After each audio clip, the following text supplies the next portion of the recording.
What's up, dude? Welcome back to my channel.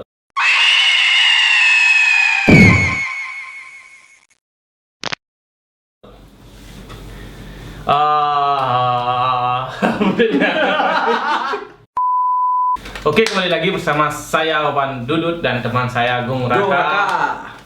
Jadi kali ini kita akan sedikit cerita-cerita ya tentang kisah lucu. Nah, gimana kira-kira kisah komedi? Kisah kocak tentang kita berdua. Cerita komedi lah, cerita tentang komedi, pengalaman hidup atau punya cerita komedi kita akan sharing di sini. Jadi ada cerita komedi nggak kira-kira? Mungkin dari Anda dulu. Belum ada cerita lah kita udah ketawa kan lucu berarti kan. Jadi gini, ini aku ada satu cerita. Dulu itu zaman SD atau SMP itu ya lupa. SMP kayaknya. Tahun dulu ya, tahun lama. SMA. Waktu zaman SMA, saya suka main Tamiya. Sebenarnya sih dari SD suka main Tamiya. Cuma ya menggeluti dunia Tamiya itu bukan merah ya? Mobil Tamiya. Kan ada mereknya Tamiya. Mereknya Tamiya, mobilnya mobil Tamiya juga. Oke, next. Tamiya. Saya menggeluti dunia itu. Jadi waktu itu saya lagi main sama teman-teman kan biasa nyewa trek gitu loh, nyewa trek. Jadi main. Nah, karena emosinya gini. Waktu itu saya mau ngecas baterai. Kan ngecas kita di tempat penyewaan itu ngecas baterai titik ngecas. Ya, aku pernah juga. Karena nggak bawa chargeran, ngecas di sana. Akhirnya nggak dibolehin sama yang punya. Kenapa? Karena waktu itu udah jam mau tutup katanya, padahal masih siang. Oh, mungkin Pak saat itu ada pandemi juga nggak? Jadi masih Oh, enggak ya? Enggak, baru lama udah dulu. Jadi waktu itu dia mau tutup dan aku sama teman-teman baru sampai mau ngecas nggak dikasih. Jadi nggak dikasih main sana. Emosi lah. Waktu itu kan mau ngetes Tamiya tuh, baru habis di setting. Dicun lah istilahnya ya. Dicun di setting lah, pokoknya tinggal tes mana larinya. Akhirnya karena saking kesalnya ini di tempat, jadi baru masuk itu nih gambarannya baru masuk, dia tuh ada kayak tangga gitu. Jadi kita masuk ke ruangan itu nggak boleh pakai sandal karena sandal itu di keramik, alasnya itu di keramik. Lepas sandal di sana kan. Duduk dah sana ngobrol-ngobrol sama teman, di mana mau main, di mana mau tes, di mana mau buka. Nah, karena saya saking keselnya dan waktu itu masih jahil-jahilnya, saya ambil lah tuh sandal yang gini si penyewa ini, yang punya tempat Tamiya itu, saya ambil sandalnya itu. Terus karena di box saya itu, di box Tamiyanya itu ada lem G kan. Saya lem sandal yang punya tempatnya ya. Yang punya tempatnya saya lem sandalnya. Terus saya tunggu biar agak kering, baru saya pulang. Besoknya teman saya main ke sana, ditanyain siapa tuh yang ngelem? Siapa tuh yang ngelem sandal saya? Teman saya tuh kaget kan, pura-pura kaget. Nggak tahu. Kemarin pas kamu pulang, saya ambil sandal itu kelem gini loh. Ini alasannya kelem gini. Sekarang dia mau pakai kami. Oke, cukup Nah, itulah pengalaman pribadi Anda. Oke. Jahil dulu waktu kecil. Kalau menurut kita ini sangat kocak ya. Nggak tahu Kak, menurut kalian para netizen mungkin sangat biasa. Tapi ini menurut kita berdua pengalaman sangat kocak. Nah, untuk cerita saya sendiri, saya ada pengalaman kocak yang sudah beberapa tahun yang lalu. Itu waktu hari raya Nyepi ya. Kalau di Bali khususnya Nyepi itu mungkin mungkin kalian yang tinggal di Bali kan Nyepi udah nasional. Ya, mungkin udah tahu lah semua. Pada hari raya Nyepi waktu sekitar umur 15, 16, 17 itulah SMP dong. Ya SMA. sekitar umur segitu, SMA. pokoknya masih tingkat jahil kita itu masih tinggi. Tadi kan SMA juga itu tingkatannya luar biasa. Tingkat jahil kita masih tinggi, terus sisa pembuatan ogoh-ogoh. Mungkin kalian semua di rumah mungkin tahu ogoh-ogoh itu di Bali sebelum Nyepi itu ada ogoh-ogoh. Jadi kita itu sisa untuk chat ogoh-ogoh. Kita kita buat untuk jahil. Nah, di sini saya punya teman namanya Brino. Brino itu ya mungkin teman saya pribadi itu namanya Brino. Jadi di depan rumah saya itu ada penyewa, itu adalah bengkel motor. Nah, di sebelahnya itu ada Tyler, di sebelahnya itu ada garase. Nah, bengkel motor itu kebetulan keluarga saya yang punya. Nah, jadi di bengkel motor itu ditulislah oleh teman saya. Ditulis namanya, yang punya bengkel motor itu adalah Ketut Bingkil. Oh, yang punya bengkel itu namanya Ketut Bingkil. Yang punya namanya bengkel itu namanya Ketut. Kalau orang Bali namanya Ketut itu kan biasa, anak terakhir namanya Ketut Bingkil. Ketut Bengkel. Pak Tut biasanya kayak panggil Pak Ketut.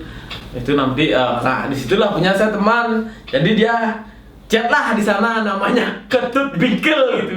Di bawahnya diisi tulisan Brino. Oh, dia tuh sebenarnya secara tidak langsung sudah mengakui kejahatannya dia. Bukan begitu. Jadi dia membuat chat nama Ketut Bingkil, di bawahnya diisi nama orang lain. Jadi besoknya itu dia marahnya ke orang lain yang namanya Brino itu gitu. Jadi yang dimarahin itu Brino. Yang ngechat itu bukan dia. Enggak, gini loh. Kalau kita ambil dari sisi positifnya, itu kreatif banget. Tapi itu banget. menjatuhkan. Tapi bermasalah. Jadi dia buat namanya Ketut Bingkil dengan huruf kapital yang sangat besar, Ketut Bingkil. Di bawahnya isi nama Brino, tapi bukan yang Brino yang nulis, gitu, orang lain yang nulis. Besoknya setelah Nyepi itu dia bukalah bengkel itu. Terus marahnya itu salah sasaran. Enggak, yang aku pikirin itu gini. Si Brino ini gimana reaksinya dia itu? Dia kan nggak tahu apa. Apa salah saya? Apa salah saya? Jadi si Brino itu nggak ada salah. Sedangkan namanya dia tertera di rolling door-nya dia itu. Dan sampai sekarang pun masih ada. Sampai sekarang ya benar. Jadi kalau ngomong masa lalu, masa kecil itu emang masa-masanya jahil kita sebenarnya ya, kan. Ya, semua orang pasti nakal, semua orang pasti jahil. Nah, waktu itu juga aku sama teman-teman di rumah jalan-jalan. Biasa kan kita zaman dulu ya, belum ada motor. Nah, kecil kan masih naik sepedaan. Sepedaan sama teman-teman. Entah kenapa dari lawan arah ini aku naik sepeda sama teman boncengan. Ini orang naik sepeda juga, seusia sama kita. Dia naik sepeda, karena berlawanan arah gini, otomatis kan kalau kita nggak menghindar akan tabrakan, atau jangkrik. Iya, benar. Nah, waktu itu aku mau menghindar, belok ke kanan, dia ikut ke kanan. Aku ke kiri, dia ikut ke kiri. Akhirnya aku goyang-goyang listanya, dia ikut ke kiri. Akhirnya terus tabrakan lah kita kan, tabrakan. Terus bukannya kita saling emosi, tapi malah ketawa berdua. Soalnya, ya kan aku naik sepeda nih, mau menghindar ke kanan, dia ikut ke kanan. Aku ke kiri, dia ikut ke kiri. Karena bingung kan, akhirnya aku giniin soalnya dia ikut ke kiri. Akhirnya tabrakan. Nggak, sebenarnya kita nggak ada luka parah sih, cuma ya malunya yang lebih parah. Malunya itu, astaga tuh. Ini aku ada sih sedikit cerita nih, kisah masa kecil. Sekitar umur berapa ya? Umur 10 tahunan aja lah. Emang masa kecil itu emang benar-benar nostalgia lah. Bandel banget itu. Umur 9-10 tahun, antara 9-10 tahun itu aku punya teman yang beragama Chinese. Dan dia usaha keluarganya itu cukup sukses. Pada zaman itu, usaha Fuji Film sangat naik daun. Betul. Fuji Film sangat naik daun. Kebetulan dia itu adalah anak pemilik Fuji Film. Di daerahku namanya Jalan Sutomo itu persis dia pemilik Fuji Film. Nah, pada saat itu yang pertama kali punya mainan yang anggapan kayak anak sekarang itu mainan sultan, dia yang paling Mainannya pertama apa punya. dulu nih? Mainannya entah itu Tamiya, Crash Gear, Gangsing, pokoknya itu. Pokoknya mainan yang anak sultan pada zamannya itu dia paling pertama yang punya. Nintendo lah pada zaman itu ya, Nintendo ya.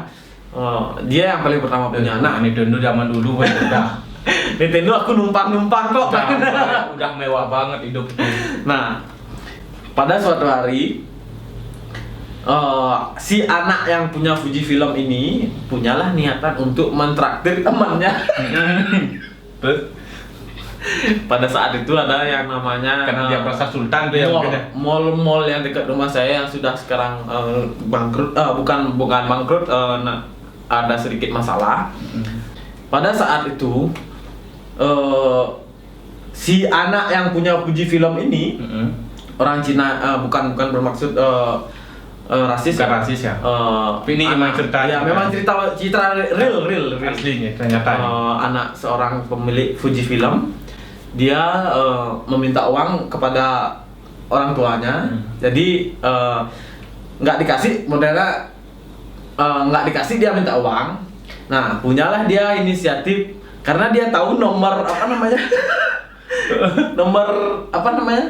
Nomor PIN bukan, kalau orang zaman dulu itu naruh uang di berangkas ya. Dia tahu nomor berangkas orang tuanya.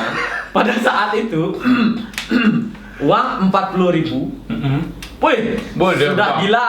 Pokoknya sudah puas itu 40.000 ya, sekitar 400 ribuan sekarang kayaknya. Sudah puas kita jalan-jalan ke tempat mall yang ada di Bali. Itu kita sudah kayak anak orang kaya. Jalan-jalan ke mall.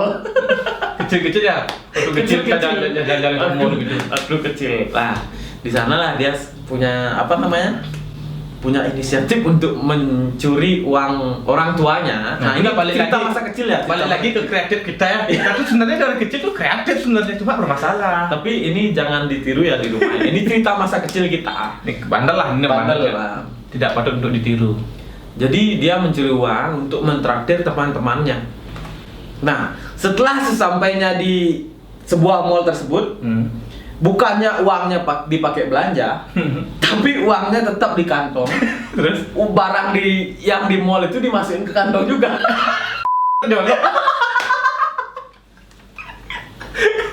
Jadi uangnya sisa, barangnya dapat. Tapi dia ini kita bilang aja namanya A ya. Si A ini berarti spesialis pencuri dia. Mungkin bukan si A. Namanya itu adalah si ya, benar.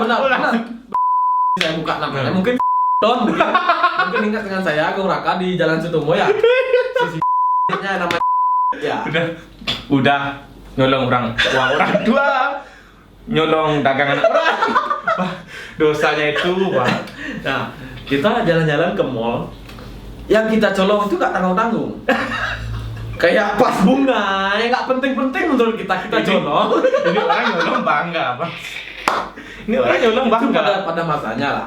Kita colong pas bunga, pokoknya yang nggak penting-penting tutup pulpen lah. Karena itu pada masa itu kita main gangsing pakai uang kepeng. Mungkin kalian tahu uang kepeng. Pakai tutup ujung ya, ujung tutup pulpen. Pilot. Pulpen pilot itu. Ujungnya itu kita curi sekitar 10 sampai 20 itu kita curi, kita jual di sekolahan. Jadi zaman-zaman dulu tuh ada gangsing kayak Beyblade gitu, tapi kita buatnya dari ujung tutup pulpen. Tapi isi uang yang uang gepeng, kalau kita di Bali namanya uang bolong. Uang bolong. Karena di dalamnya itu, di tengahnya itu lubang. Iya. Nah, jadi lubangnya itu dimasukin, tutupnya itu masukin ke sana, terus ditumpuk-tumpuk, dilem pakai lem G biar kuat, baru diisi benang, dililit pakai benang. Nah, dililit ke benang baru kita mainin gitu. Itu zaman dulu. Anehnya itu yang kita colong, tutupnya aja. Nah, pernah lah ini ketahuan dengan security-nya. Jadi orang tua dipanggil lah ke sebuah mall itu, dipanggil, diproses dan untungnya orang tuanya itu punya ya banyak uang lah pada zamannya itu. Diproses. Sampai diproses loh. Kita tuh dulu waktu kecil tololnya tuh Nggak karuan-karuan. nggak kepikiran nih tololnya tuh gimana ya, natural. Bungkus rokok kita pakai mainan, terus butuh pulpen tadi kita pakai mainan, sampai nyolong loh itu pulpennya doang, itu tololnya minta ampun. Ya emang masa-masa kecil tuh emang Gila. penuh gini ya, penuh kenangan ya, penuh kenangan, penuh kreativitas sebenarnya, cuma Iya. ya nggak diasah aja jadinya. Ya karena jadinya kan bermasalah. karena kita masih kecil juga tidak bisa mengontrol diri, tidak bisa menilai mana yang benar, mana yang salah.